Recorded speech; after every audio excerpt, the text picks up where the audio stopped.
Arriving at the RAF Station at Abingdon, a Hastings Transport aircraft taxied close up to the crowd waving a welcome. Relatives, friends, members of the Salvation Army, all were there to greet the internees back from Korea.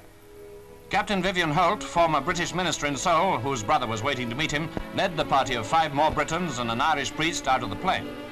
Then there was a very happy scene as these men, back in Britain after nearly 3 years of captivity, received their welcome.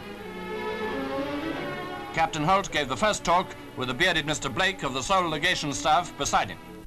Well, Captain Holt, welcome home. It's nice to see you. Thank you. It's very nice to be back, and I'm very happy to have been brought home by the RAF, which always gets you out of a jam. Tell me, Captain Holt, what sort of treatment did you have while you were in North Korea? Well, we have both pleasant and unpleasant memories of our treatment. When the country itself was in difficulties, of course, it was not possible for them to treat us with the same consideration as later. And during the period when the United Nations armies were pressing far up into the north, we had rather a rough time. We lived the last 2 years in a small farmhouse. It wasn't splendid, but then one must remember that it was one of the few farmhouses that are left standing. In a country where every house has been laid flat, it's not easy to find a splendid mansion in which to accommodate even diplomatists. Don't think that this is the best suit they gave us.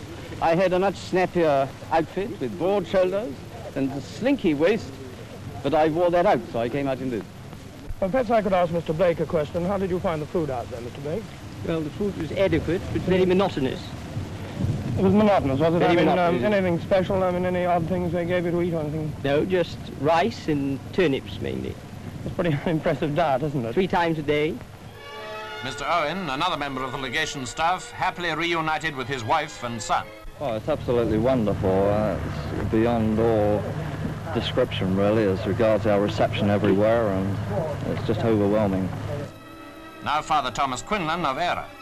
I'm really feeling tip-top. I don't think there's anything wrong with my health. I don't know how I look, but I'm feeling fine, thanks. Well, you look very well, and the very best of luck to you, and Thanks welcome very home, much. sir. Thank Are you. you going off to Ireland now? I hope to go back to Ireland very soon, and I want to thank everybody, Her Majesty's government, for all they have done.